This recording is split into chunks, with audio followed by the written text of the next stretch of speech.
Welcome to Questions with Carma, Not Grandma. Today, we're diving into the big question, why do we tell family stories? Did you ever wonder why we talk about back in the day or tell you who did what way back then? You see, family stories are like treasure maps. They show us where we come from, who we are, and even who we can become. They turn everyday moments into nuggets that future generations can hold on to. At least that's what we hope for.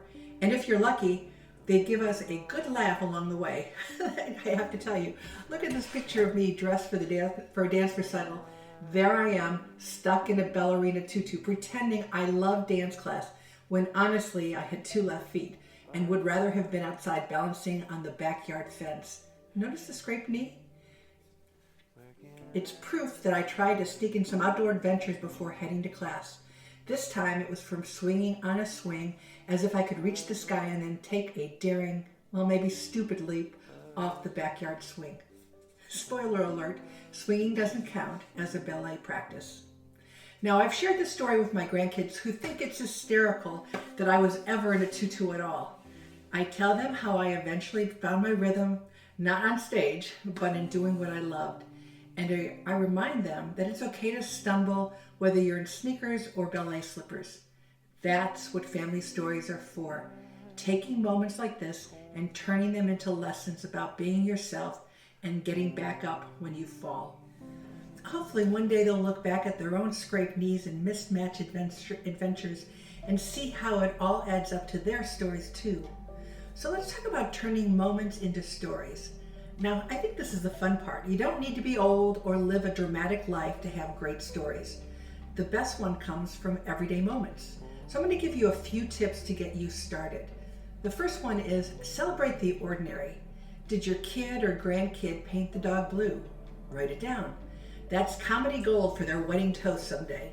Number 2, ask questions. Next time you're with family, ask things like, what was the funniest thing that ever happened to you? Or what was life like when you were my age? Trust me, you'll discover some hidden gems.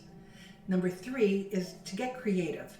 Record stories on video, write them down in a journal, or even create a family cookbook. My favorite, a memory jar. Every time something funny or special happens, write it on a slip of paper and drop it in. By the end of the year, you'll have a jar full of stories. So here's one thing. One day, you'll be sitting in this chair, looking at old photos and telling stories to your kids or grandkids. So what do you want them to remember about you? What kind of stories will they tell? Will it be, well, Mom always danced in the kitchen while cooking spaghetti? Or maybe Grandpa could never tell a joke without laughing halfway through it. These little quirks, that's what makes us unforgettable. So I have a challenge for you. This week, share one story about your childhood with your kid or grandkid.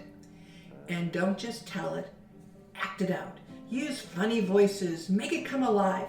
You'll be amazed at the laughter and the connection it creates. So keep telling your stories. They are the bridges between your past and your future. And who knows, someday, when you're old like me, you might just inspire the next generation with a story about the time you learned how to tell stories. Oh, I'm going to leave you with a little secret. The reason why we are talking about stories is that one day you will be old, just like me, and your stories will be the threads that connect the generations. So, thank you for joining me on Questions with Carma, Not Grandma.